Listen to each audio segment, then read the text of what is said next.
असङ्गोऽहं पुनः पुनः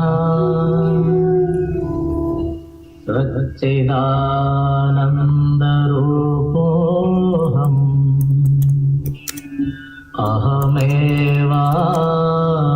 अहमेवाहमव्ययः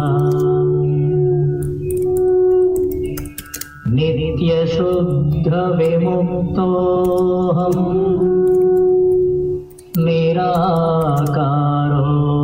निराकारोऽहमव्ययः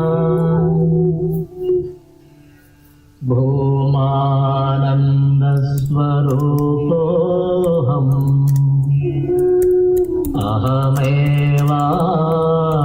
अहमेवाहमव्ययः नित्योऽहं निरवध्योऽहम् निराकारोऽहमच्युतः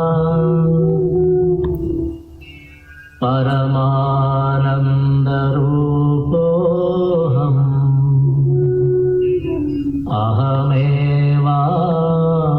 अहमेवाहमव्ययः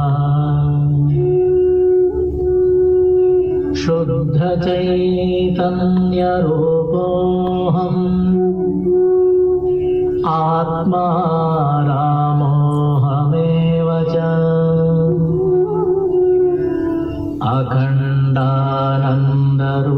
अखण्डानन्दरूपोऽहम्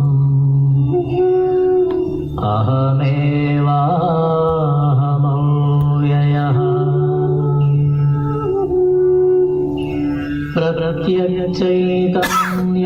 प्रत्यक्षचैतन्यरूपोऽहम् शान्तोऽहं प्रकृतेः परः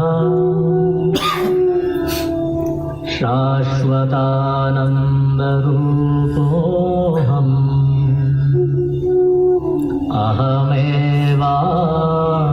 अहमेवाहमव्ययः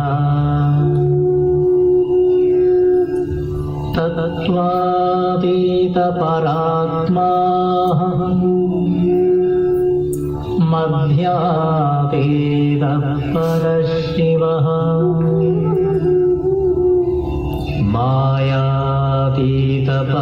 मायातीतपरञ्ज्योतिः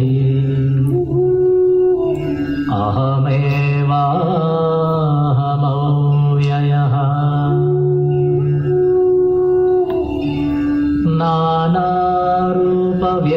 नानारूपव्यतीतोऽहम् चिदाकारोऽहमच्युतः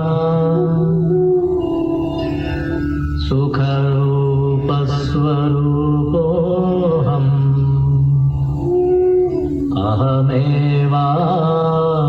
अहमेवाहमव्ययः माया तत्कार्यदेहादि मम नास्त्येव सर्वदा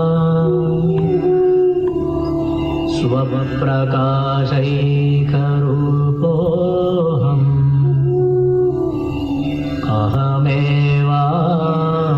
अहमेवाहमव्ययः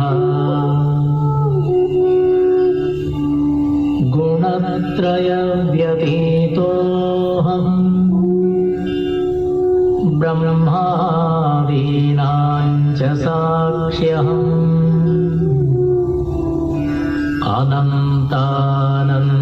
अनन्तानन्दरूपोऽहम्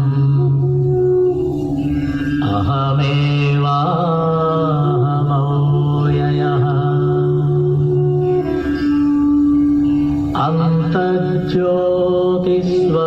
अन्तर्ज्योतिस्वरूपोऽहम् कूटस्थः सर्वगोऽस्म्यहम्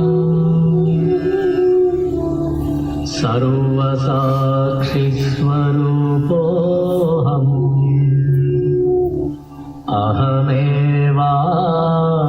अहमेवाहमव्ययः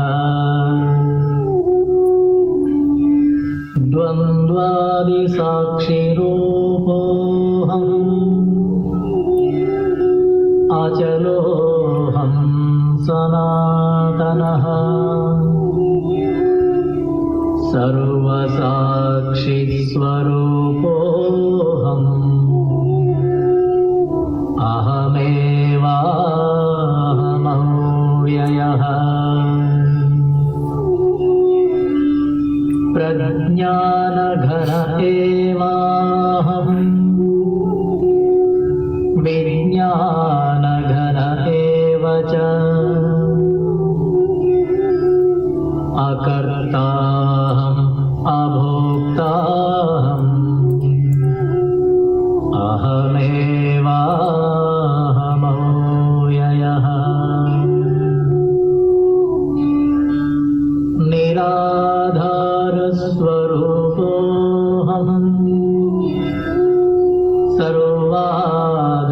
सर्वाधारोऽहमेव च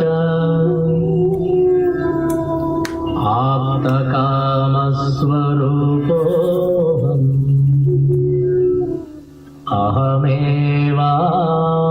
अहमेवाहमव्ययः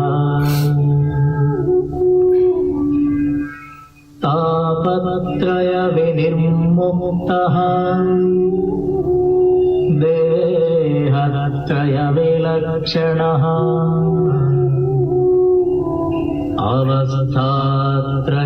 अवस्थात्रयसाक्ष्यस्मि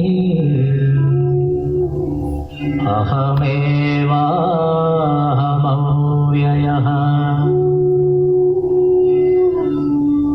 दृग्दृश्यौ द्वौ पदार्थौ स्तः परस्परविलक्षणौ दृग्ब्रह्मदृश्यं मायेति सर्ववेदान्तडिण्डिमः अहं साक्षीति यो विद्यात् विविच्यैवं पुनः पुनः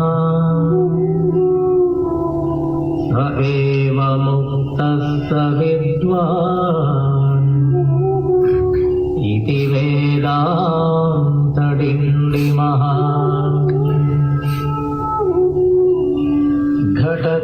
घटकुड्यादिकं सर्वम् मृत्तिकामात्रमेव च तद्वद्ब्रह्म जगत् सर्वम् इति वेदान्तडिण्डिमः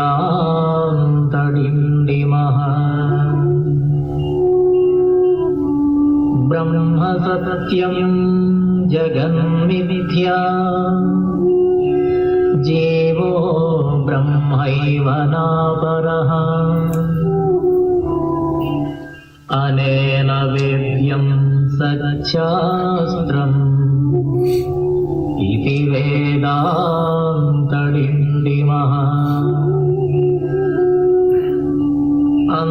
अन्तर्ज्योति बहिर्ज्योतिः प्रत्यग्ज्योतिः परात्परः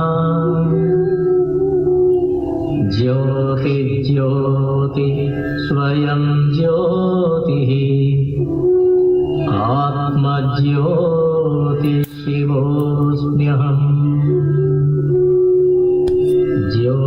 ज्योतिज्योति स्वयं ज्योतिः आत्मज्योति शिवोऽस्म्यहम्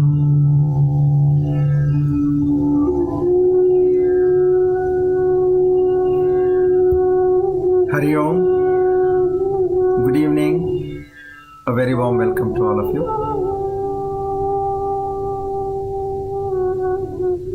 Please come. Let's invoke the prayers, the power of joint prayers.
Asato ma sadgamaya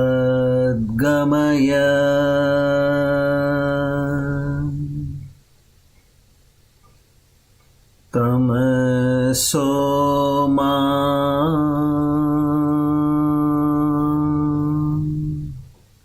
jyotirgamaya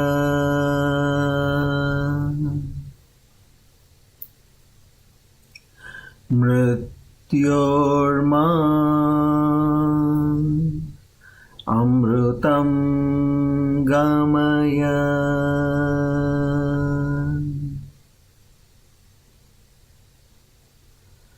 Sahana vavatu Sahanau bhunaktu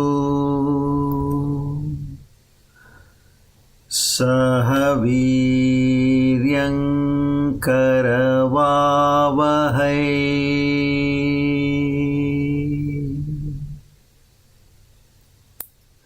Tejasvina vadhitamastu ma vedveshavahai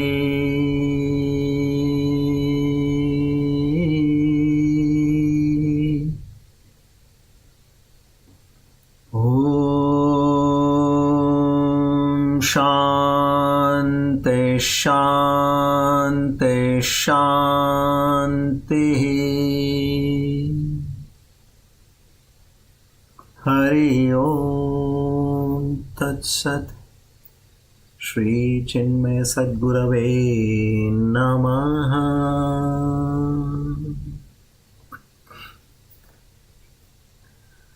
O Lord, the Almighty, the Omniscient, Omnipotent, Omnipresent, to such a supreme, divine, magnificent Lord, who also has the divine names as Ratna Garbha, to him we all sadhaks with Shraddha, Bhakti, Jnana, Vairagya, Prapatti, we offer our humble-most salutations. We seek your grace, your love, your benevolence, your affection, your strength, your forgiveness. O Lord,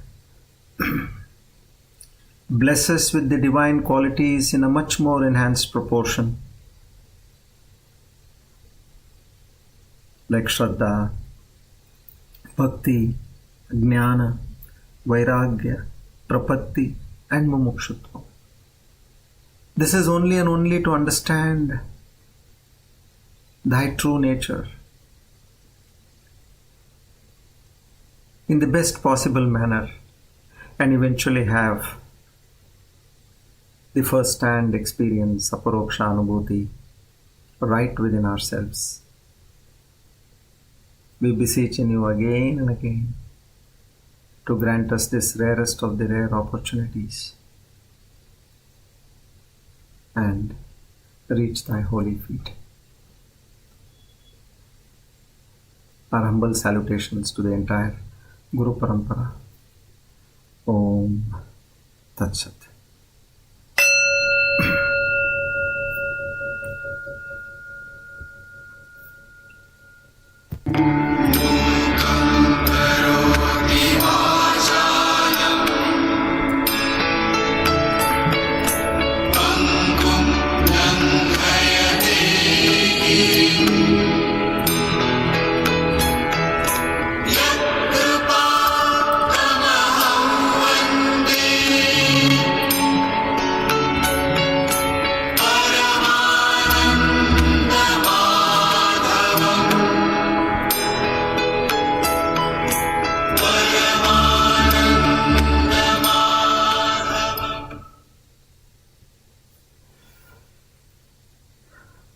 Today,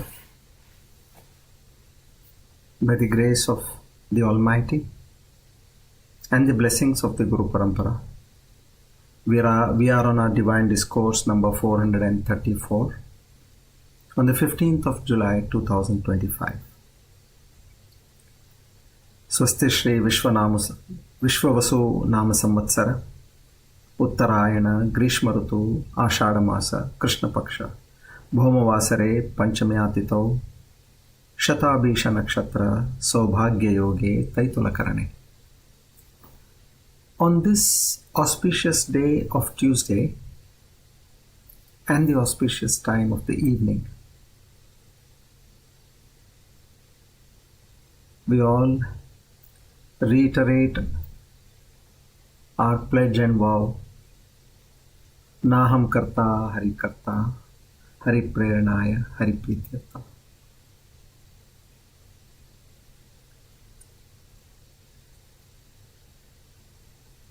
I have begun to realize that there is only one reality,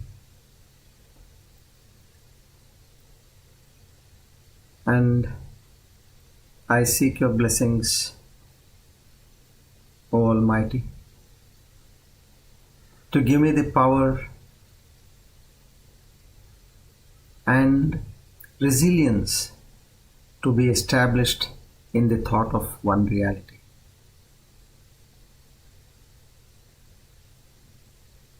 Our humble salutations to the entire Guru Parampara once again. Om Tat Sat.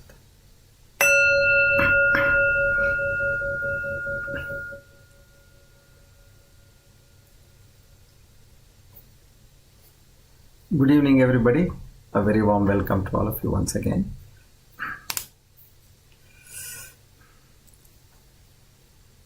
So,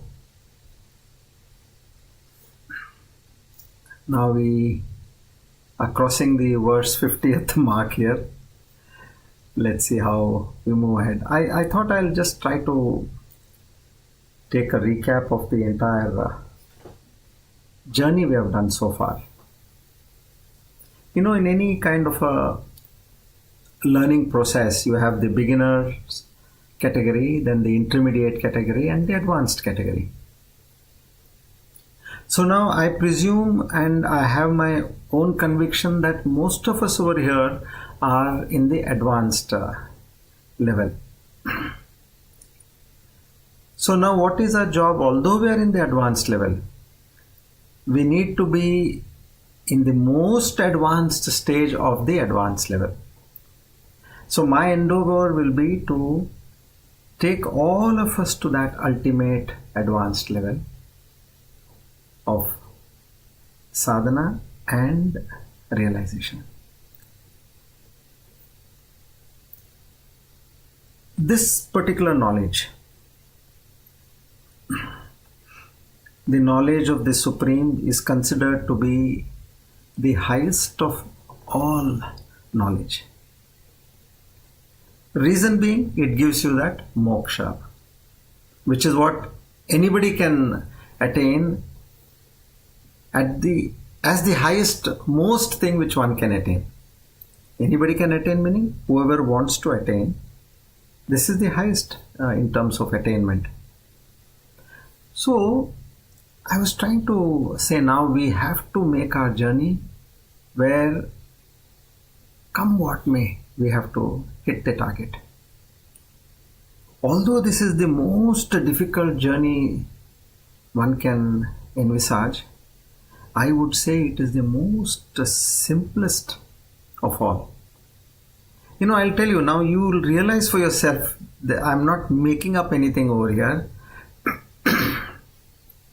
Let's say you have 1,000 questions. Okay, there's a question paper, 1,000 questions. And you need to answer all of them. And you have not studied anything. And I just need 1 minute, I'll say. And you will come out in flying colors. You don't know anything about this. There are 1,000 questions. And you are going to come out in flying colors with my 1 minute of take away. I can make you come out in flying colors. Now, I'm going to do that to you now. To get to the reality over here, you need to know only there are two things. And it will not take more than a minute to tell these two things. What is that? Everything is that supreme reality. One. Two things are there. First thing is this. Everything is that supreme reality, and all that you see, experience is nothing but that supreme reality alone, which is an appearance. If you know these two things, let the question paper be of any kind. These are the standard answers. You have to write it 1,000 times. All questions you answer in this way. You will not go wrong. Because that is the only thing over here.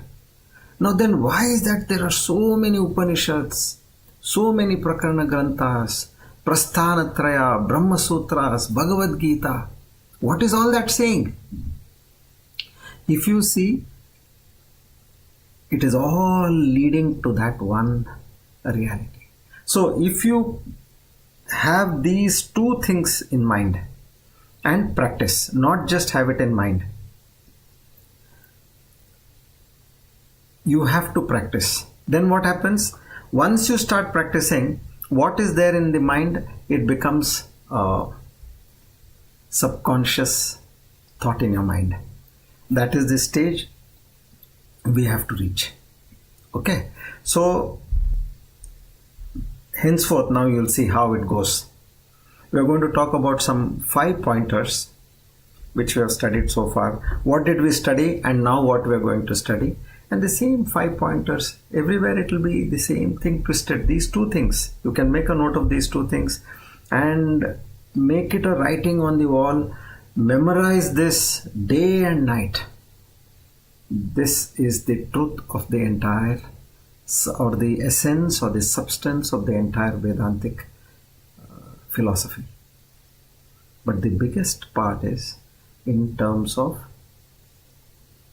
making it our self-knowledge. Why is that? As Donald Hoffman, which we studied, who was from the University of California, he says we do not see reality as it is.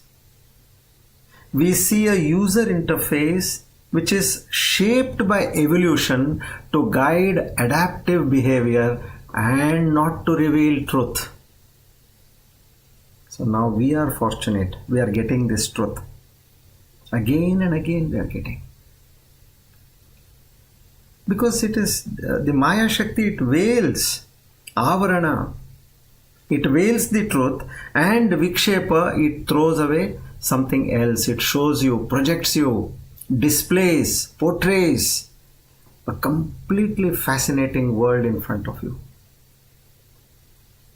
So not to get carried away. Now we have got this knowledge, and there will be efforts by the Maya Shakti to see that you slowly wither away from it.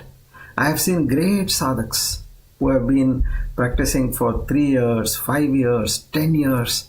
At one point you see they completely go derailed. So that's the reason, that's a warning which we need to understand and be careful about this journey. Brahma Satyam Jagan Mithya Jivo Brahmaiva Naparaha. It is that Brahman alone is Satya. And Jagan Mithya is an appearance. So now based on the current two formula, what we have learned, everything is Brahman and whatever is appearing is nothing but an appearance, and that too is Brahman again. An appearance of Brahman as the world. So Swami Vivekananda says in the Song of the Sannyasin, there is but one, the free, the knower, the self, who is without a name, a form or stain. In him is Maya, dreaming all is dream. So that is the witness. He appears as nature, soul. Know thou art that sannyasi in bold. Say Om Tat Sat Om. See, everything what we have learned so far has come in a very precise manner. Know thou art that. Thou, you, art, meaning are, that. What you have considered to yourself to be this finite, miserable jiva with limited resources in all manners. In terms of health, I am limited. In terms of wealth, I am limited. In terms of my capabilities, I am limited. No, you are that. Meaning, other than that, there is nothing else. If you try to cover from your point of view, you may get dissuaded. So always think that alone is the truth. Now you are nothing but that. So what they say, appearance in the sense what appears is not real and the real never appears. So Brahman misunderstood is the word. The word rightly understood is Brahman or Paramatma. This needs repetition. Brahman misunderstood is the word. Because that again is Brahman only. And the word rightly understood is Brahman. Okay. So now we go with this 5 pointers. Although everything will boil down to those 2 aspects which I told you, but still for the sake of learning, we have to learn whatever needs to be learned as per the process. Now, why is this important? If you can stick to these 2 pointers and meditate deeply, I am sure you will be able to reach the goal. But the rewiring which has to happen, there's so much of ignorance within ourselves. Now all that, if it has to be removed or completely cleaned up, so we need to put in this knowledge of the Paramatma, the Supreme Reality, the Brahman, to the maximum extent possible. To understand those 2 fundas, all this is required. Because you may immediately not understand that. I know this. Okay, this is the answer. You may answer the question paper. You may come out in flying colors. But the ultimate test in our life, whoever wants to test yourself as to what is the progress you have made so far on the path of spirituality, you just see how much you were disturbed earlier and how much you are disturbed now. That is the only benchmark, the barometer. If you feel that your disturbance levels have come down, that means you are progressing. Let situations be the same, or it get worse, or it may get a little better. That's fine, because better will again come to worse, and then worse will come to mediocre, and then again this keeps moderating in our life. You can't change that. But you should start getting better and better in terms of accepting and remaining peaceful in life. That is the point. So those 2 pointers will help you to understand Brahman, but for that you need to practice. And this Shravana, Manana, Nididhyasana, what we are going to do on a continuous basis, that will take you to that experience. So the first point, Brahman is one reality. Is the only and only one reality. Meaning, Brahman is the substance of this entire universe.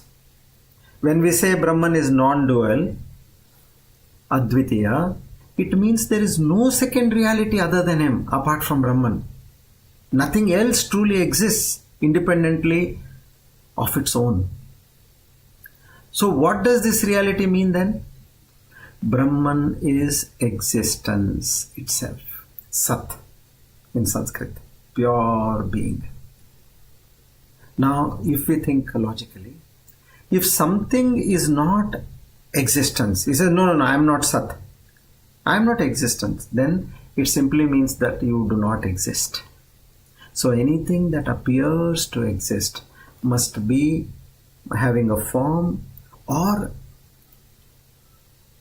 in other words, it is nothing which that form is an expression of Brahman, which is the only true existence. Hence, there is no other, inverted comma, you have no other apart from that Brahman. So all forms, names and objects only appear real because they have borrowed existence from that Parabrahman. So what we understood? Existence. So what does borrowing existence mean? This is not abstract. We can see it daily. Like say there is a table. Okay, that table borrows existence from wood. Without wood, the table will not be there. A wave borrows existence from water. No water, no wave. So these are the simple waves. Like the wave is water, the table is wood. So every aspect, every thing in the universe borrows existence from Brahman. In other way, how we can say, all that appears is Brahman, Brahman alone in various forms. So Brahman is not one of the many things. It is the existence behind everything, which is the only reality, and Sat, which means that which truly exists. It is there, exists. Anything, if it has to exist, it has to have existence. And anything which has existence means it is that Brahman and Brahman alone, because it is that Brahman which lends existence, wearing Maya. It's wearing Maya and lending existence to the world or the universe. Okay, so this is the first aspect. Anything which exists means it has to be nothing other than existence, and it is Brahman alone. Now let's come to the second point. Here it says all names are empty. Empty means void. They are mere words. And in other words, what do they say? Nothing different from Brahman. So there he talks about the falsity of names. So right now we have seen forms. Now he's coming to the name aspect. So the form, if you have to see a form, you need existence. So now how do you relate that Paramashakti? Now existence you can take as anything which is made out of atoms, Panchabhutas, which we all know. There is no thing in the world which is other than atoms. So that way. Now, in the second point, falsity of names, let's understand this. Now, this point is a little subtle, but it is deeply revealing Brahman. What it says, Brahman alone is real. The world is merely a name. So here we are not focusing on form, but we are only focusing on the name. So the world's so-called existence naturally rests in a name. Anything which is existing has to have a name, isn't it? Whatever it is, it does have a name. So what do names really do? A little subtle point. So now what does a name do? It designates an object. If there is a stone, it says, yes, it is a stone. A glass, and then you can say a book, a pen, a laptop, a mobile. So every name stands or indicates an object. But if a name doesn't point to anything real, then it is meaningless. It is false. It is empty, you can say.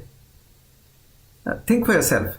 If anything does not have a name, then what does it mean? It is empty. There is nothing there.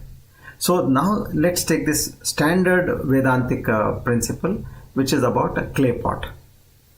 Now a pot made of a clay. At first we call it a pot because we are giving a name. We know this is a pot. But then if you examine carefully, you touch the pot. You touch on the top, you see it is clay. Touch in the middle, it is clay. Bottom, it is clay. Then inside you touch, it's all clay. Outside you touch, everywhere it is clay. So what is truly there? It is nothing but that clay alone. So why can't we say clay and pot together? Because you cannot show the pot apart from the clay. So let's say you have a mobile and a book. So we can show two things. This is a mobile, this is a book. But with a pot and clay, you cannot show the pot without the clay, separate from the clay. So the pot is just clay in a particular form with a name imposed on it. So now come to the point. First one is material. Everything you see is made out of existence, meaning material, and that material gets a name. So the word pot doesn't point to a second thing. Once you remove the clay, there is nothing left behind, nothing left called the pot. The name pot disappears the moment you remove the substance or the material. So it doesn't denote anything real apart from the clay. So thus the name is just an appearance, it is false. See, why we are going into details? Only to establish in that 2-point program. If anything does not have existence, what is the name? It is just an appearance. Can you have a pot, a clay pot, without clay? Can you have a wooden table without wood? Can you have a wave without water?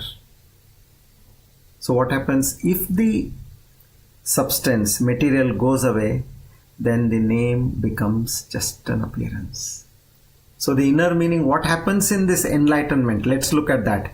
When a person becomes enlightened, everything experienced in the world, he knows that it is Brahman and Brahman alone. See, what we say, Goom firke we say. Going around, we again come back to the same point. Everything is Brahman and Brahman alone. Catch those 2 points in your mind, and that on those 2 points, the pivotal points. So we will be making our entire journey. So everything experienced in the world is Brahman and Brahman alone. Maybe it is people, animals, birds, food, body, mind, all are just names. None of these names point to anything separate from Brahman because they have that Sat aspect in them, which is existence. So what we should understand, how do I get that reality? That everything which appears is Brahman, the second point. Because it has got that existence aspect. Let this go deep. See, mind accepts when it is convinced. So now what are we doing? We are just convincing the mind. So what does it say? None of these names point to anything apart from or separate from Brahman. So for such a person, what happens? Names lose their independent significance. For a jnani, what does he think? Oh, this is just a name. What is there for this object to get a name is a substance. And what is there behind this substance is that Brahman and Brahman alone. So all plurality dissolves. That there is no other. So this does not mean that the enlightened person denies reality. He simply sees that only Brahman is real. Everything else is just a name without substance. Just like we say, there is only clay. The word pot doesn't indicate anything separate. In the same way, the enlightened person says, there is only Brahman. The word world doesn't indicate anything separate. So from the point of view of Brahman, all names are empty, mere words that do not signify anything apart from Brahman. I hope it's clear. Meaning, in other words, they are nothing but an appearance of that Parabrahman. So first one existence, second one is appearance. Meaning names do not have any value without the existence. So the existence alone is appearing in different names. Now we come to point 3. whatever we experience in our daily life is, again, it says, is Brahman and Brahman alone. Now, this point is a little deceptive, but it's again spiritually profound. From the standpoint of Brahman, all that we perceive, which we call as pratyaksha. Now, when I'm seeing pratyaksha, I'm seeing with prati aksha, with my own aksha eyes, what I see is pratyaksha.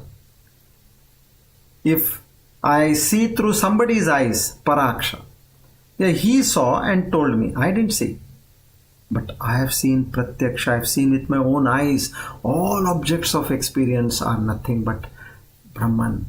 Now how can that be? Now this is again that logical, tactical experiment we are doing to come to that 2-point program. So allow this to get into your mind with attentiveness and reasoning. Let everything get into your mind so that you are able to firmly be established in that truth. Now when you see, again we'll take the same example, wooden table. When you see a table, what are you really seeing? If you see in the true sense, it is nothing but wood. Now your senses are in contact with that material, not some separate table or something. The table has got no reality apart from the wood. Like when you see a wave, you are not really seeing a separate thing called wave, but you are only seeing water and water alone. The wave is just a form of that water. Remove that water and there is no wave. Thus names like wave or a table or a pot or a golden ornament, these names are secondary, but the reality would be, for a wave it is water, for a table it would be wood, for a golden ornament it will be gold, and for a clay pot it would be clay. So now how does an enlightened person see? Whenever I come with this, how does an enlightened person see? We should be able to see in that manner. Ajnani. The world is like that. They may see forms, or like a human, they may see food, they may see animals as animals, but they know all of it is Brahman and Brahman alone, because again they go back to the same fundamental aspect about existence. So that's what great mystics say. When I say, I see God everywhere. Remember what Prahlada was telling his father, Hiranyakashipu. Now, Lord Narayana is there everywhere. Everywhere. So in his palace court he is asking, is he there in this pillar? He says, yes. For him what? Lord Narayana is omnipresent. So that is the state of a Jnani. He is established in that knowledge of that Paripurnatva. That doesn't mean they are seeing a, kind of a miniature Rama or a Krishna or Narayana, Devi, Durga, Shiva. No. They have just pierced through the names and forms and they have gone to the rock bottom of everything. Like you go and stand in front of an X-ray machine. What is the job of the X-ray machine? Not to take your photograph, what clothes you are wearing or your outer self. No, its job is to pierce through the body and go to the depth, which is the skeletal system. So one should have those eyes. We should go to the depth. Anything you see it at the level of existence. And what is that existence? Brahman and Brahman alone. And do you have to really put in effort to do this exercise? Right now what you are experiencing, in every perception, you can bring in that experience. You don't need anything special to do for this. You don't have to go to some place. You don't have to wait for a particular time. That is the beauty of this Vedanta. So pierce through the names and forms and recognize that the substance of everything is that Brahman and Brahman alone. It's that simple. Just as we say, when I see a wave, I am seeing water. When I see a table, I am seeing wood. When I see a pot, I am seeing clay. So when I see the world, I am seeing Brahman. And the enlightened person says to us, you too are always experiencing Brahman. You just don't know it. That is the secret what is revealed to us over here. Everybody is experiencing, just like we experience the world. Everybody is experiencing the world, but now the Jnana Chakshu, what is happening is it's piercing through every aspect of your sight and converting it into the knowledge of the material existence aspect, and knows that existence aspect is coming from Brahman through Maya. When you look outside, you see Brahman expressing through all names and forms. When you look within, your thoughts, your feelings, emotions, ideas are all movements in the awareness of Brahman. So it's all Brahman. So only ignorance hides this truth from us, which is how we have designed. Now we are getting an exemption to take us out of that default creation. So God is giving us this knowledge and He's taking us out. So what we see, we touch, we are all experiencing Brahman all the time, provided this knowledge is steady in us. If we fail to recognize, then it is avidya, ignorance. Okay. Now we come to the fourth point. First one, existence. Second one is all these names are nothing but an appearance. And the third one is, we spoke about, all experiences are, you can see Brahman in all experiences. Now the fourth, now apart from experiences, it comes to the activities. For an experience, of course, you need an activity. So he said all activities are based on Brahman. Different dimensions to the same reality actually. So every activity, Brahman can be understood in and through the activities or that actions. So how is that from differentiation to non-dual vision? You know what we are talking about is, that is the differentiation we are making. The journey of understanding Brahman. So the first step in Advaita Vedanta, what we did so far. Now this is very important for us to understand. We disidentified from everything that it is not the self. Neti, neti. Not this, not this, not this. What did we say? We started from, I am not the body, Annamaya Kosha. I am not my prana, Pranamaya Kosha. I am not the mind, Manomaya Kosha. I am not the intellect, Vijnanamaya Kosha. I am not even this bliss sheath, Anandamaya Kosha. It appears as though we are separating that Brahman from this body, mind and that universe. We did all that. Now this discrimination is essential in the beginning, but it is only a beginning, a preparatory step, but not the culmination. So many sadhaks, they feel confused at this point. On one hand, we are told to stand apart as a witness. Always one should be in Sakshi Bhava. Because here and there we have heard, we have to be a Sakshi Bhava of the body, the mind, the world. And then, if you see, then what is it? I am a witness. And then you have this on the other side, the body, mind, senses conglomerate. And on the other hand, what are we told? Brahman alone is real, Ekam Advitiya Brahma. There is no second. So, what is this Vedanta trying to say? Two things, two different things, paradoxical in nature. That's the reason we should always follow a particular guru, because he knows at what time what has to be given.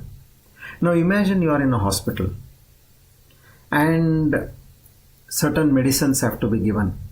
Okay? These are the prescriptions. But now they have not mentioned what is the time to be given. Let's say nurses, every 2 hours a different nurse is coming and she says, oh, this has to be given, and she starts giving you. Now there is no sequence, there is no quantity mentioned, and each one is trying to ensure that whatever number of medicines have to be given, all that is given to you. What will happen? Instead of getting well, you will get more unwell. So here the job of a guru will be at what time what has to be released in terms of knowledge to you. So Advaita is, I have heard several places that there is no duality, and here you are saying be in the Sakshi Bhava. You are not the mind, you are not the body, which means I am other than that, meaning I am different and then the body mind is different. So the resolution lies in understanding this process as merely by progression. I have to move forward now.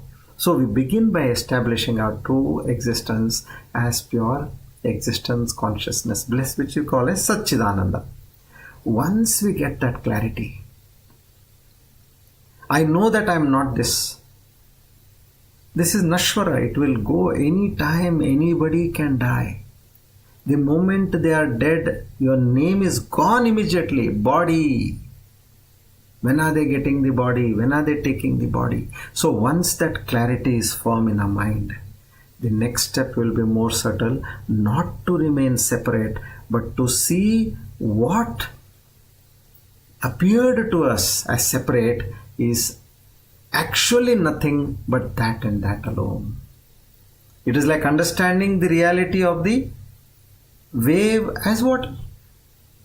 Initially you negate all the names and forms. The wave, the bubble, the spray, the mist. You say all this is nothing but water. Water and water alone.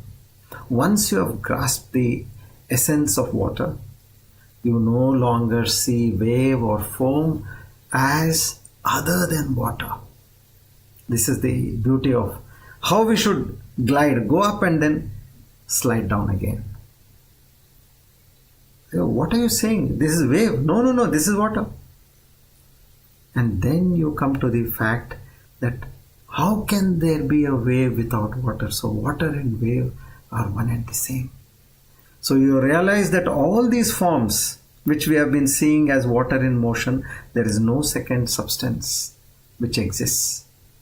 So likewise, once you realize Brahman as yourself, you see the world, the mind, the body, not anything other than Brahman, but appearances in Brahman, just like you have reflections in a mirror.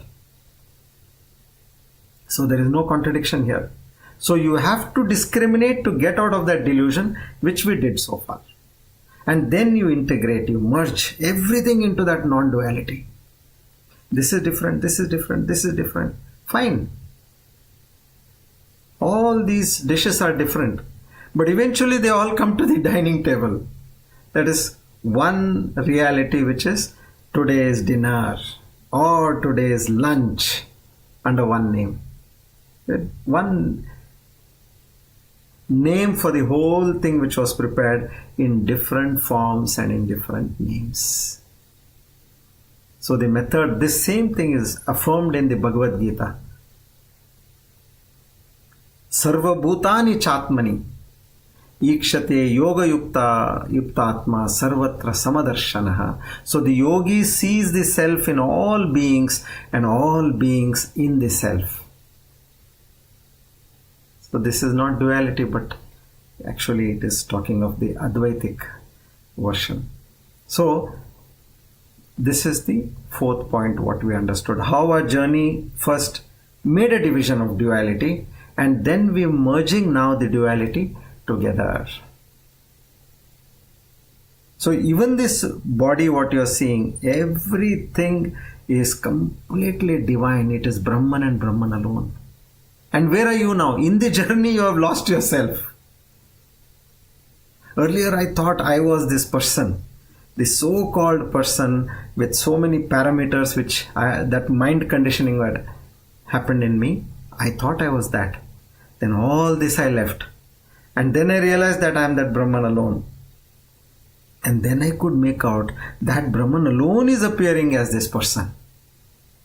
So these two are not different. Now we come to the last point, which is the fifth point. So in the first step, we have always maintained that plurality and or that duality. And in the second step, that duality is reduced back into non-dualism. So where you say all these are appearances, names only, and then you finally say the reality alone is Brahman, nothing apart from Brahman. So with this background, what we have got, now we move forward on our journey where, after having given up the first part where we said I am not this, I am not this, I am not this, now we are coming back to say that Parabrahman, because there I am not this but that Brahman, I am not this but that Brahman. Now that Brahman is nothing apart from this. That is what we are going to learn now. You understood? I am not this but I am that Brahman, and now that Brahman is nothing other than this. It's a play of words. Remember those 2 pointers. If you are stuck to those 2 pointers, allow this to get into your mind, because the mind needs to be convinced. Let that happen and we move forward. Okay. Just for a flair, we'll take this verse 466. Okay, I'll take this 4. Last time we took 465. We'll take 466 of this Viveka Chudamani, a series, the 5 pointers. Sorry, this is from 466 to 65 to 71. We have got 7 points, 7 shlokas. Okay, now.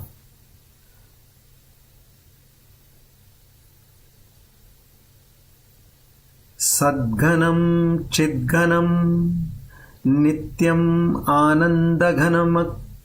Anandaghanam Akriyam Ekamevadvayam Brahma Nehananasti Kinchana. The second line is common in all the shlokas. Ekamevadvayam Brahma Nehananasti Kinchana.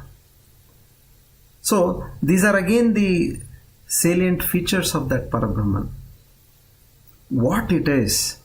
Now why you have to understand this? At that point I would like to make it very clear to all of you, because this is where we are going to get stuck eventually. So I need to explain this in detail.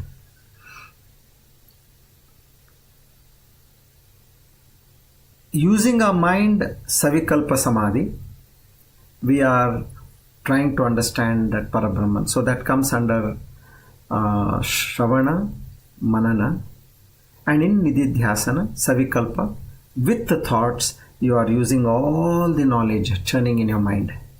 And then you come to a state where there is Nirvikalpa. There are no thoughts. Completely silent. And you are aware of that silence. So there is still a duality. You are the observer of that silence. Now I have not spoken to everybody. Now you see where you stand in the on the path of your meditative effort. So I'm sure everybody must have come to this stage of Nirvikalpa, where without thought, because we have practiced more than 2 years without thought meditation. So you are an observer of the thoughts, as I was saying, and without being judgmental, you are allowing the thoughts to slowly move ahead, and at one point there are no thoughts. Okay, now what are you over here?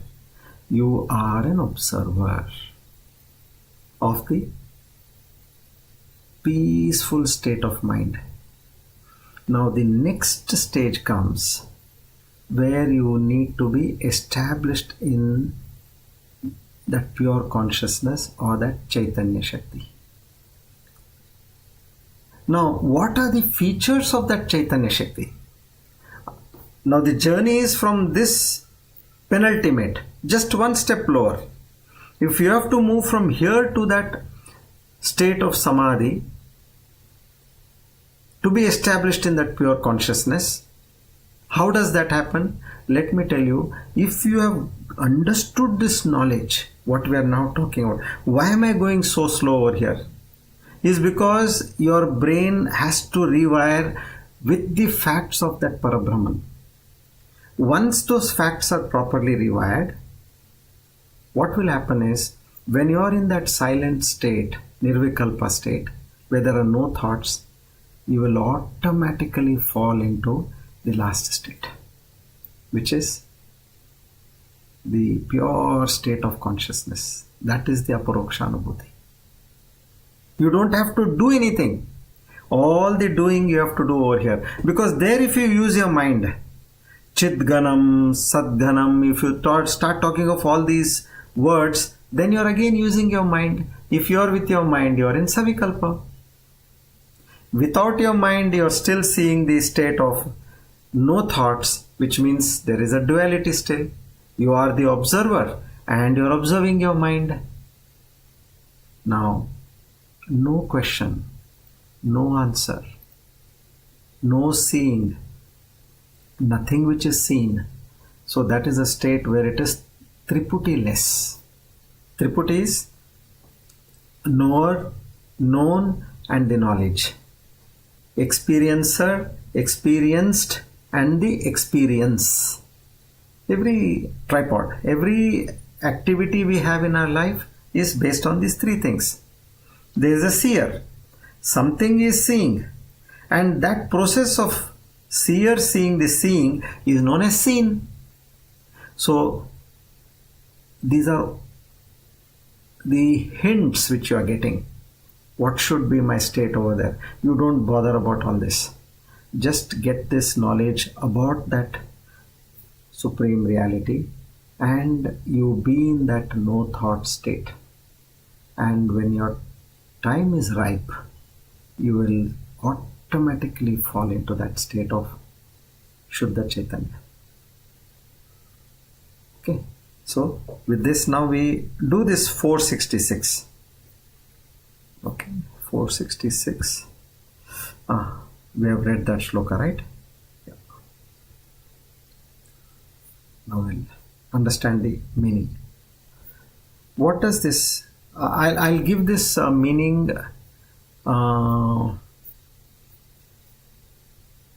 Because all these words are, you need a lot of explanation for them, and they are, you can say, is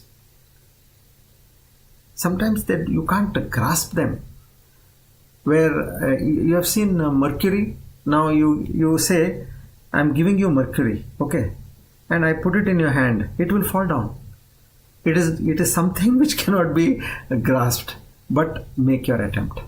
Let it go into your mind. That is enough for us. I would not expect anything more out of that. So 466 shloka is Sadganam.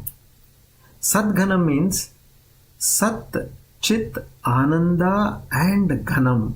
Meaning a solid mass. Ghanam is one solid mass of Sat, Chit, Ananda. Sadganam. And then comes Chiddhanam. So here Chiddhanam means you have already combined Satganam, Chitganam, Anityam. So this Satchid Ananda, which is one single compound, a solid mass which cannot be divided. So understand, what does this say? That everything you see in existence is in this one undivided power.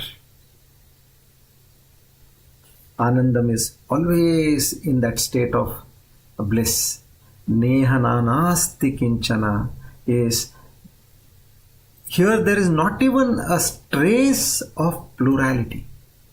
Not even a neha nanasti kinchana, not even a single trace of plurality, meaning it is all one power which has enveloped the entire universe. And today, all physicists, they are talking about this. They are talking about this awareness. Everything is happening in that awareness. And that awareness is the observer, meaning it is giving that kind of like an electricity. As it feeds all the components in your home, there is one electricity which feeds all that. So this is that Brahman is that solid mass of existence, consciousness and bliss, who is anityam, eternal, and nishkriyam, where actionless, undifferentiated, one alone, non-dual. Here there is no scope for even of the slightest plurality. Neha nanasti kinchana. So in this, what you draw is only one aspect you draw, is that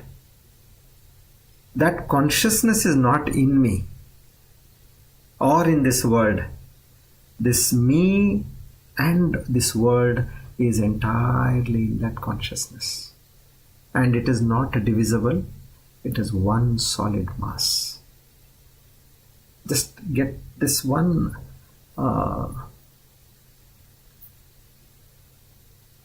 strong understanding, because somewhere you have to have, things have to be like, you have to take it in your mind and leave it to rest. You don't have to struggle with it. I understand, it has gone. Just like you have your food, the rest will be done by the body. You have to just eat it properly, that's all. So this Sadganam, Chidganam, Nityam, ever the essence of existence and knowledge, Anandaganam, Akriyam, ever the essence of bliss, devoid of all activity, it doesn't do any activity, Ekameva Dvayam Brahma, there is only one non-dual reality, and Neha Nanasti Kinchana, in it there is no duality whatsoever. So it's again and again talking of one, which is the first pointer we spoke about. Okay, so we'll do this and then we'll go to the verse 50 now. Let's do some, I have at least targeted for 3 verses. Let's see how many we can do.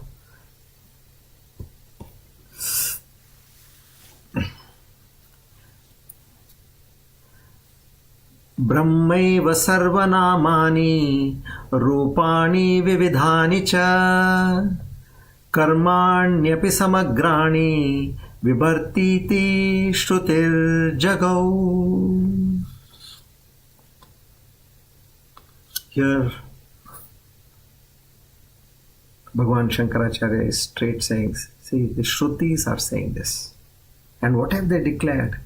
That Brahman alone is the substratum of all varieties of names, forms and actions. So after that 5-pointer, every shloka will be, move ahead, we already understood this. You have those 5 pointers in mind. Everything is existence. And all whatever names, forms you are seeing are all related to that existence. So what is that existence? Existence comes from Brahman. How does it come? Through Maya. Brahman, geared up with Maya, is able to show this appearance of the entire creation. So we'll go a little deeper into this. We'll understand a little more. So here, this is verse number 50.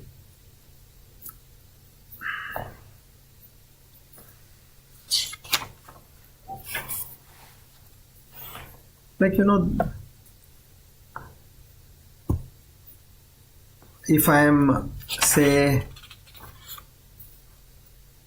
I have an angry mind and I say I'm angry. If I am a kind thought in my mind, I say I'm kind. If I am jealous, then I'll say I'm jealous. Now, are they different people? There is only one person who is appearing as all this. If you see carefully, the angry person is not different. And the jealous person is not different, or the kind person is not different. They are all that same one person. See, in these car festivals, as we were children, we used to see there used to be all the sugar candies. There used to be a small sugar candy, a lion made of sugar candy, an elephant, a bat, and then you have a horse. So you have different names and forms, but what is its essence? It's nothing but that sugar candy which is there. So the same Brahman who has different names, the different forms, and what is that Brahman? Existence. And we know that all these, they don't have anything other than existence, and all that existence comes from Brahman and Brahman alone. So this way, here it very clearly says that these names and forms, whatever you see, they sustain because of the reality of Brahman.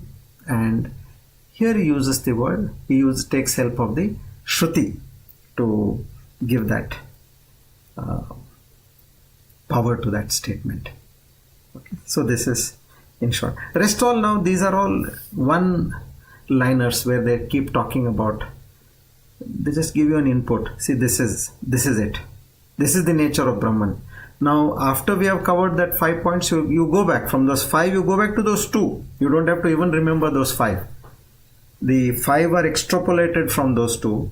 So if you have those 2 in mind, this is a cakewalk. Every shloka will be a cakewalk. Come, we'll go to 51.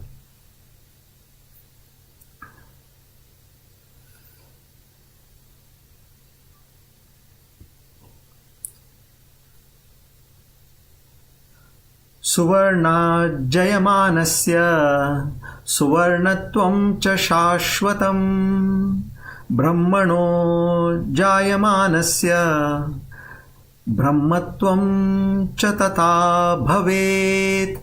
As you can see, just as a thing made of gold ever has the nature of gold, so also being born of Brahman has always the nature of Brahman. So what did Swami Vivekananda say? Know thou art that. O sannyasi bold, Om Tat Sat Om. Know that you are that. You are made of that divine existence, and because of the Maya and by default you have considered to be yourself as the Jiva, but you are not that. So know your true nature and be established in your true nature, because only those privileged souls are getting this knowledge, and you make the best use of it. That is what here Bhagavan Shankaracharya is now giving us this entire knowledge over here. So just as any ornament made of gold always remains gold in nature, whether it is a ring, a chain or a crown, so whatever appears to arise from Brahman continues to remain Brahman alone in its essence. So when you melt gold and you create a bangle or a necklace, the form and name may change, but the same substance remains, which is that pure gold. Even if 1,000,000 forms emerge from Brahman, like people, animals, planets, or it could be subtle like thoughts, feelings, emotions, they do not come from different Brahman. How did you understand this? Just now you understood, no? Eka Ghanam, Satchit Ghanam. You understood? There is only one supreme reality. So these are the pointers you should catch. And then you will be able to relate over here. So they do not come from different Brahmans. There is only one. So there is no second thing. So that way. And like if you say like the milk which has turned into curd, butter, ghee, but each one is still essentially has the essence of milk, but it is appearing differently. So whatever becomes or comes from Brahman remains Brahman still. Now take for example these ice cubes, snowflakes, steam, or just water. They are all different states of water. No matter the appearance, the substance hasn't changed. Now if I have to talk of the modern technology, now your phone has got a WhatsApp app, Instagram app, it has got maps, it has got a Swiggy, it has got various other flight booking or travel maps. All these are created from what? Technically you ask, the binary code 1S and 0S which is there underneath. So just like these apps are all different expressions of that same base code 1S and 0S. So the world is just various expressions of Brahman and Brahman alone. So now what does this verse tell the spiritual seeker? Stop seeing the world as different from Brahman. See, this may sound ridiculous to a common person, but we as advanced Vedantins, what we need to look at, through the X-ray eyes, look at the atoms, the core of the existence aspect. All forms, even our own body, our mind, are just like ornaments made of that gold. They never stop being gold because we are made out of the essence of that Paramatma Tattva. Every part of your body, every cell, every atom is made of that God particle, because in every atom there is God particle. So the moment you recognize this, you shift from seeing diversity to seeing oneness in all.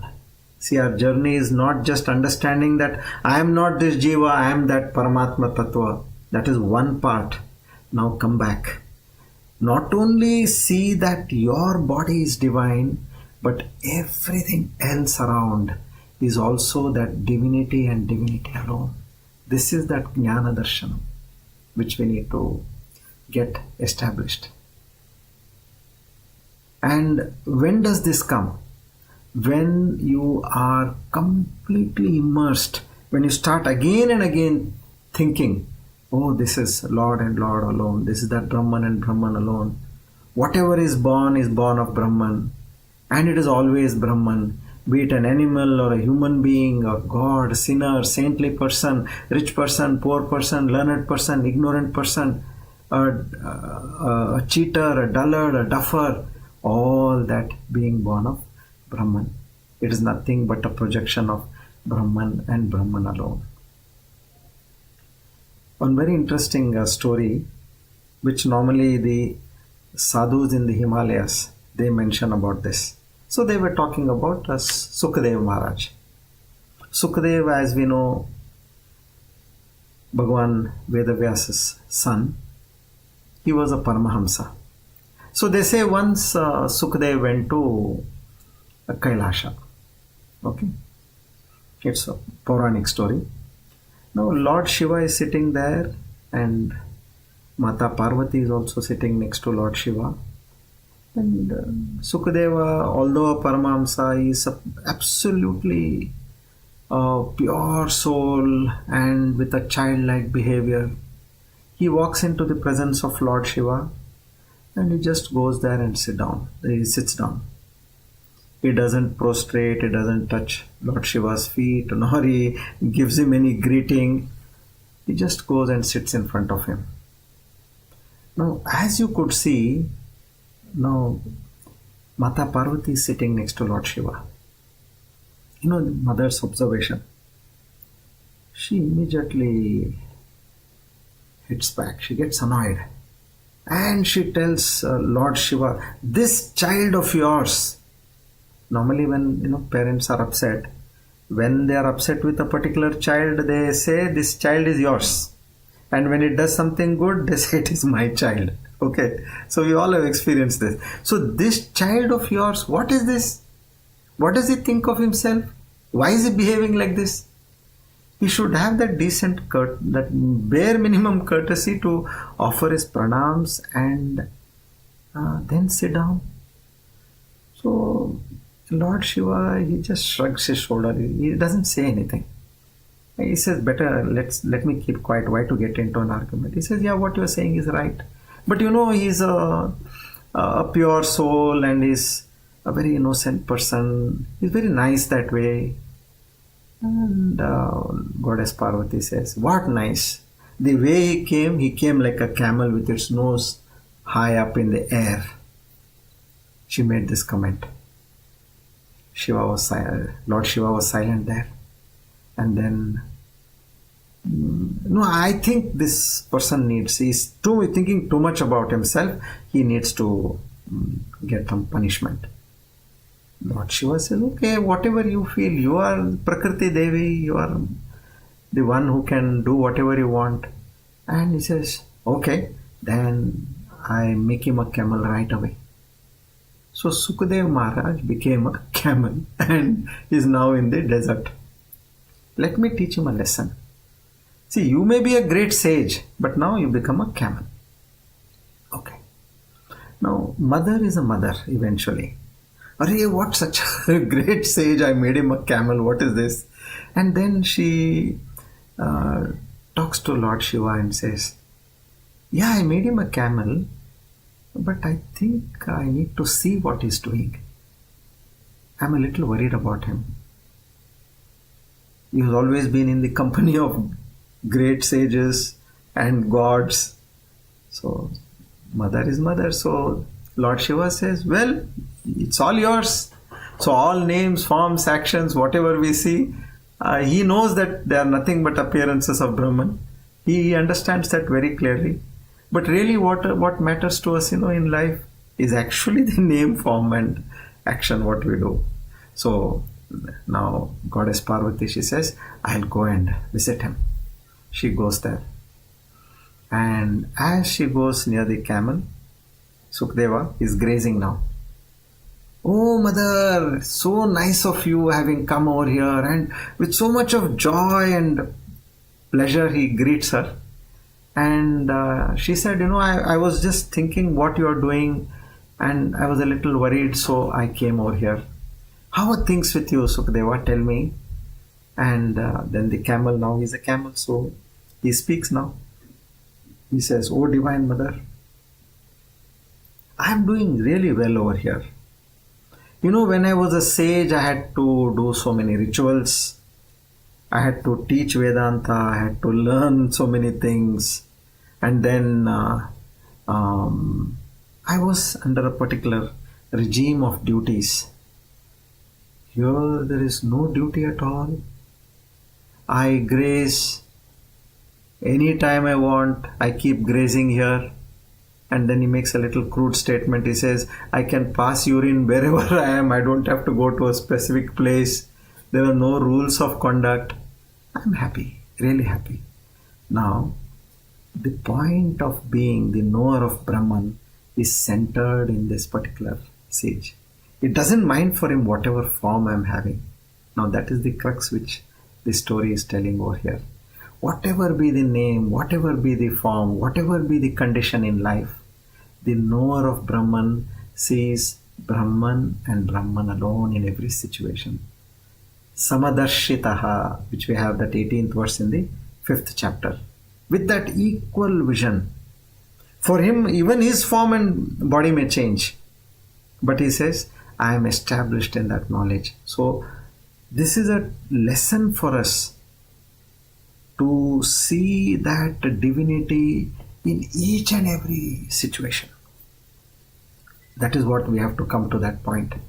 Now, what does that mean? Like, somebody asks Sri Ramakrishna Paramahamsa, yes, you always say everything is Brahman and Brahman alone.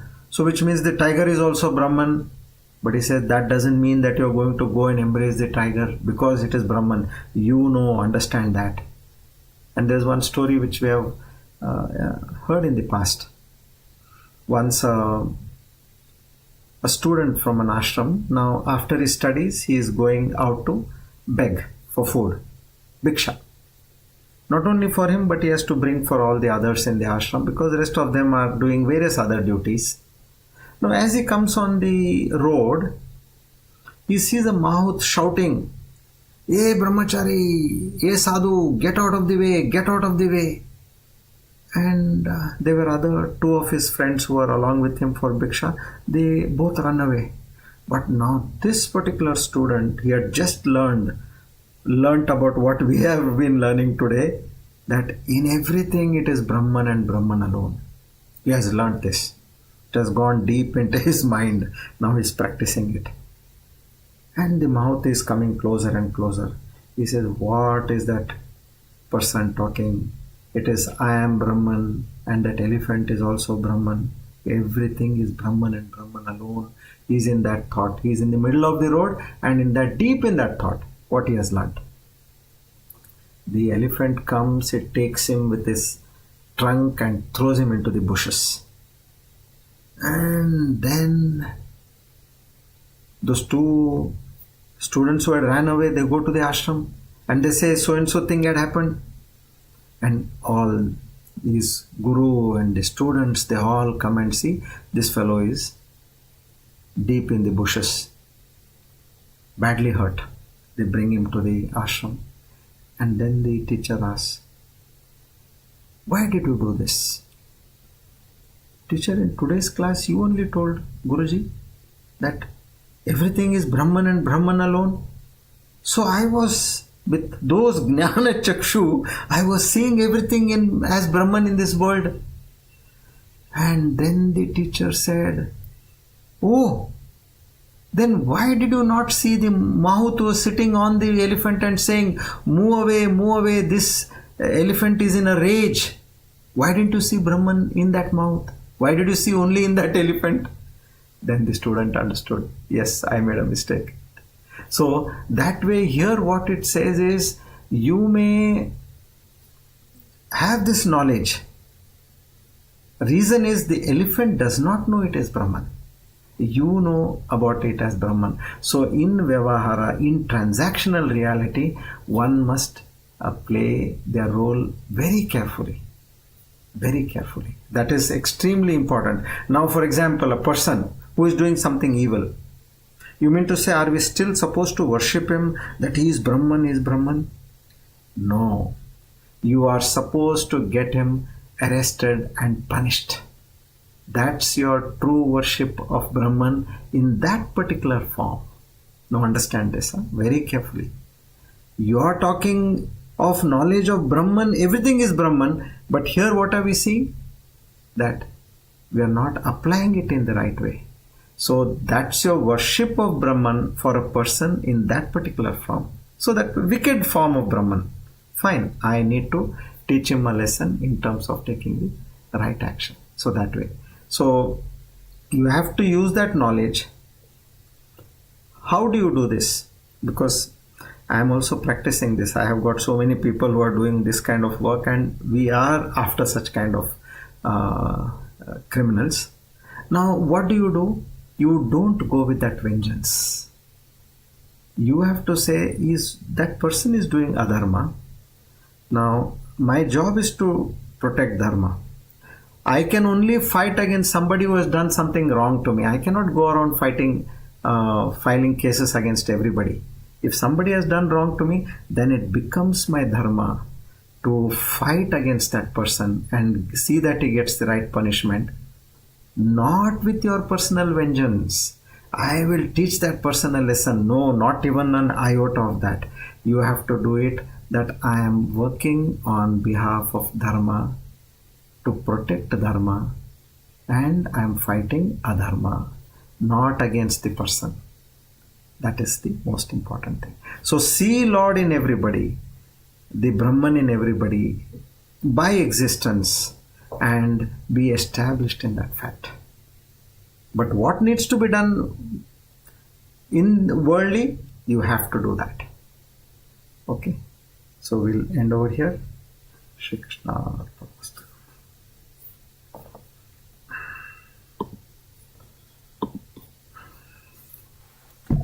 Come, we'll take the Vishnu Sahasranama.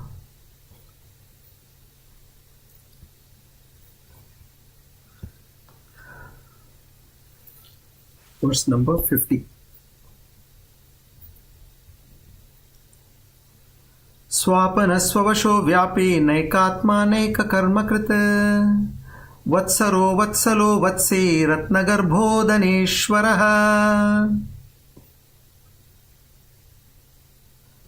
473 Ratnagarbha, the jewel wombed like the ocean, one who has rich wealth concealed in himself.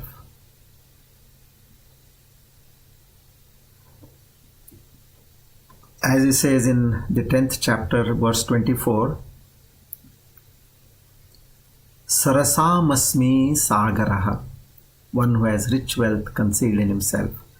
On the whole, the term Ratnagarbha only means that the Lord is quick in his bestowing all the desired objects on his devotees.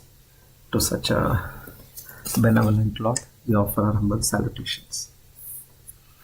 Om Namo Bhagavate Mahasudarshanaaya Vasudevaya Dhanvantaraye Amritagalashahastaya Sarvabhaya Vinashaya Sarvaroga Nivaranaya Trailokyapataye Trailokyanidaya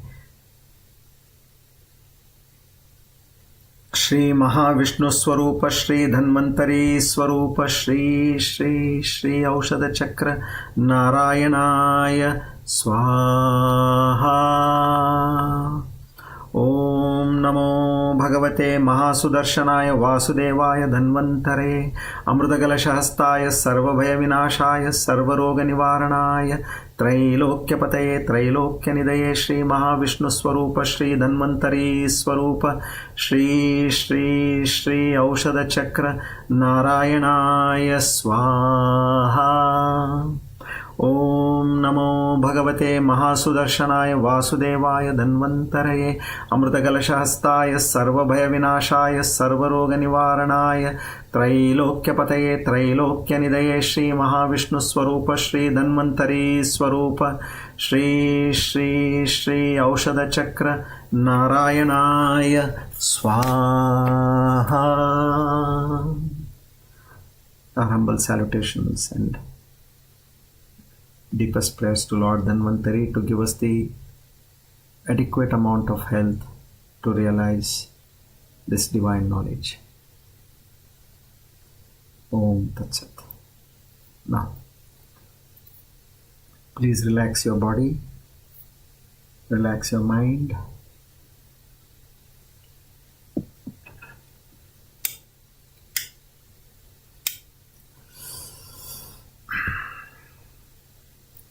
Let's do Brahmari Pranayam 3 times.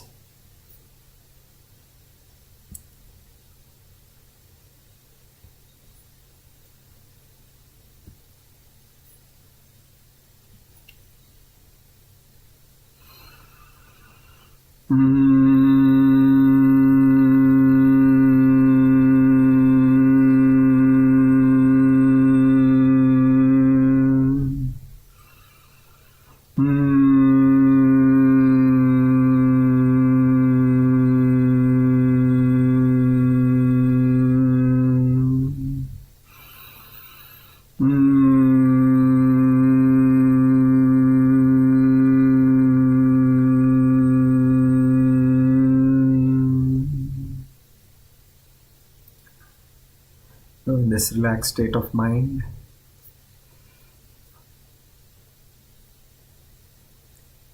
relax your forehead,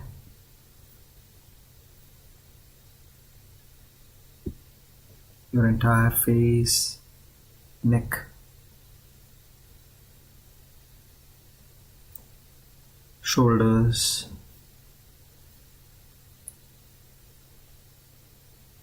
upper body, and your entire body.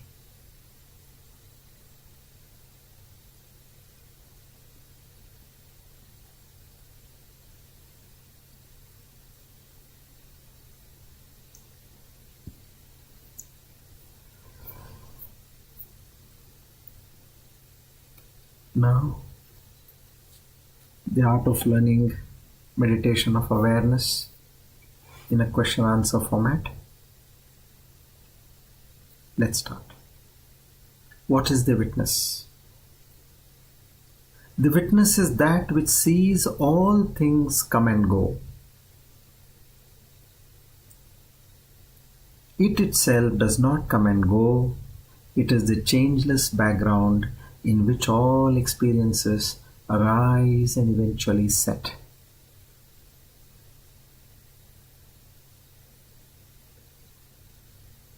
The witness is not a person. It is the light in which everything is seen. It is that Chetana Shakti, reflected consciousness, in which everything is experienced as a jiva. Question: is the witness the same as the self or the Atman? The witness is a reflection of the self in the mind. No doubt it is a step towards realization, but not the ultimate step. The self, the Atman, is beyond the witness. The self is pure awareness, beyond subject and object.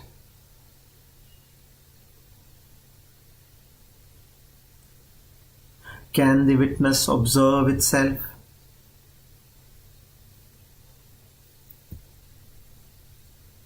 The witness can only observe what it is other than itself, like, for example, the eyes. To know the witness as yourself is the end of illusion or ignorance. That awareness, consciousness, is not aware of itself, it simply is. Then how do I become the witness? You do not become the witness. You are the witness. Just that you have forgotten, that's all. Pay attention. Observe your thoughts, your emotions, your body, your feelings, your perceptions. Watch all this as if it were happening to someone else. Slowly you will see the false self identification in the form of ego or aham bhava will drop naturally. What is the value of witnessing? The moment you become the witness, you break this self, this spell of identification. You see things as they are, transient and superficial.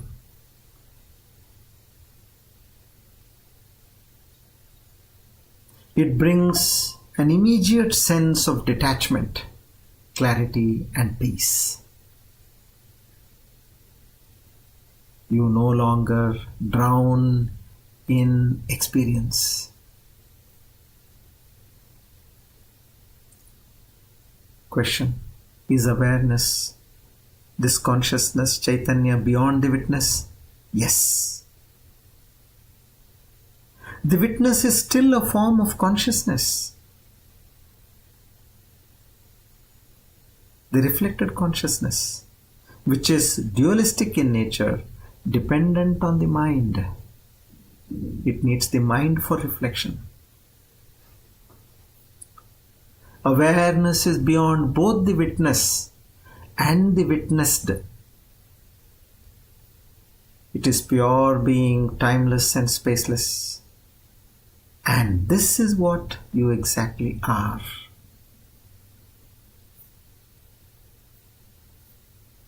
What is the difference between consciousness and awareness?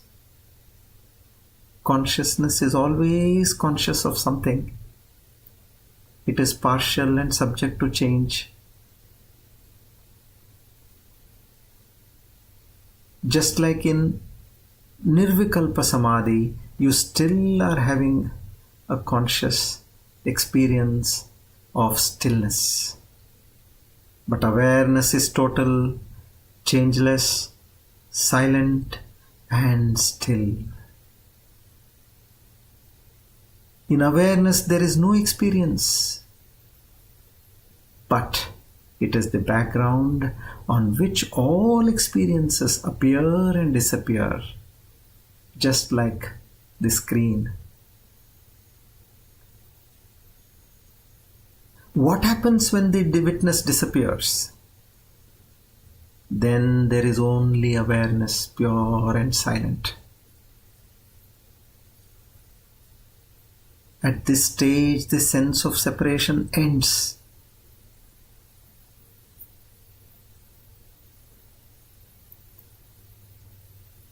No one remains to say, I am aware. The Tripurti is completely dissolved. There is just awareness. This is the self, the true awareness, the Brahman, Paramatma. This is real. Can this awareness be described? No. It can be known only by becoming it. Because it has got no attributes. You cannot see it, but without it, nothing can be seen or experienced.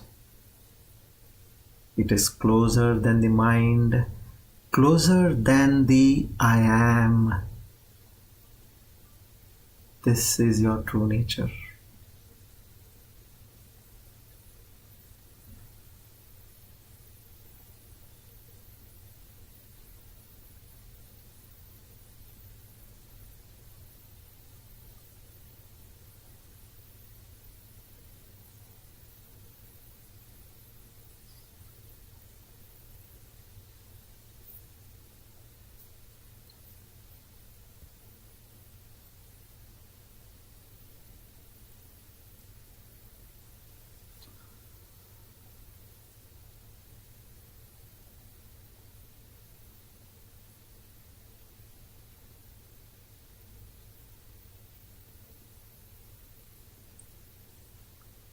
Om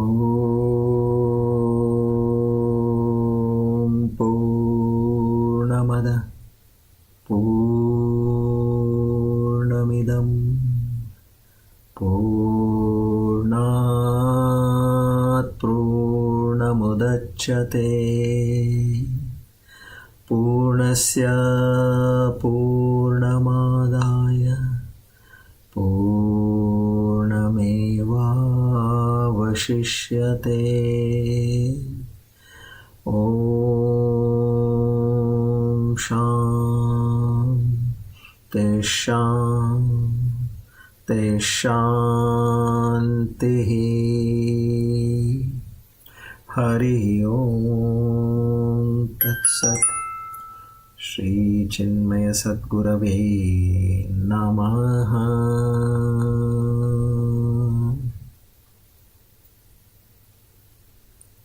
Together we offer today's Gita Jnana Yajna at the lotus feet of the Lord.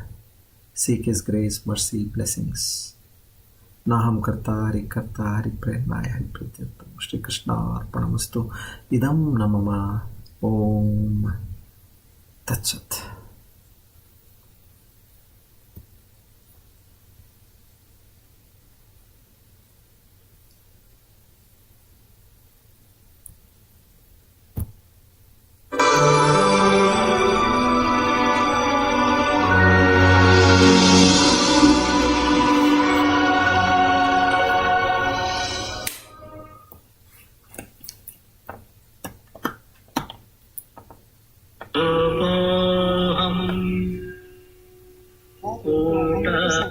Connected to sitting on silent. Good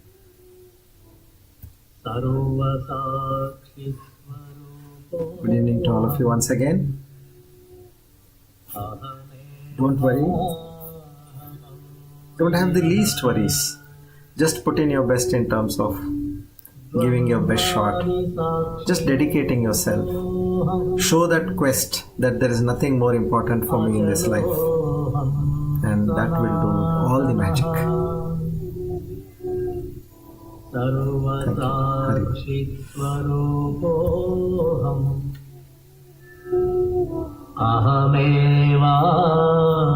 अहमेवाहमव्ययः प्रज्ञानघन एवाहम् विज्ञानघन एव च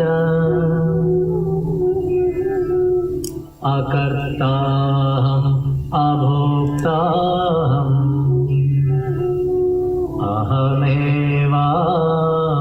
अहमेवाहमव्ययः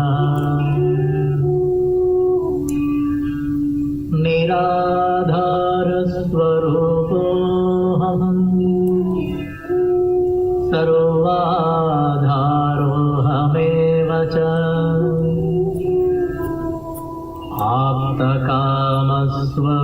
आप्तकामस्वरूपोऽहम्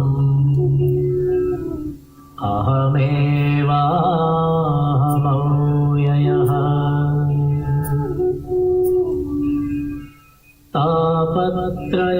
तापत्रयविनिर्मुक्तः देहत्रयविलक्षणः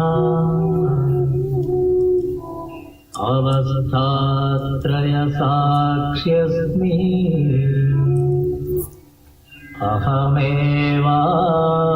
अहमेवाहमव्ययः दृग्दृश्यौ द्वौ पदार्थौ स्तः परस्परविलक्षणौ दृग्ब्रह्मदृश्यं मायेति सर्ववेदान्तडिण्डिमः अहं साक्षीति यो विद्यात् विविच्यैवं पुनः पुनः स एव मुक्तः स विद्वान् इति वेदान्तडिण्डिमः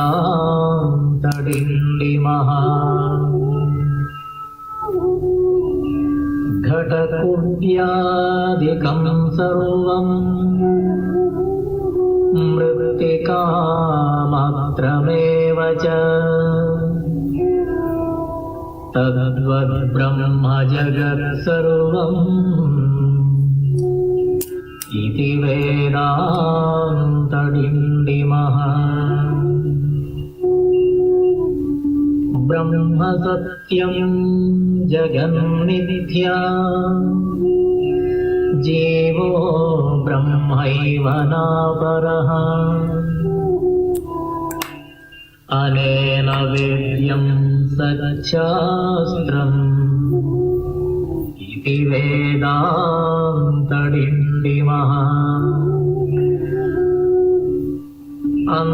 अन्तर्ज्योति बहिर्ज्योतिः प्रत्यग्ज्योतिः परात्परः ज्योतिज्योति स्वयं ज्योतिः आत्मज्योतिः शिवोऽस्म्यहम् ज्योतिज्योति स्वयं ज्योतिः आत्मज्योतिः शिवोऽस्म्यहम्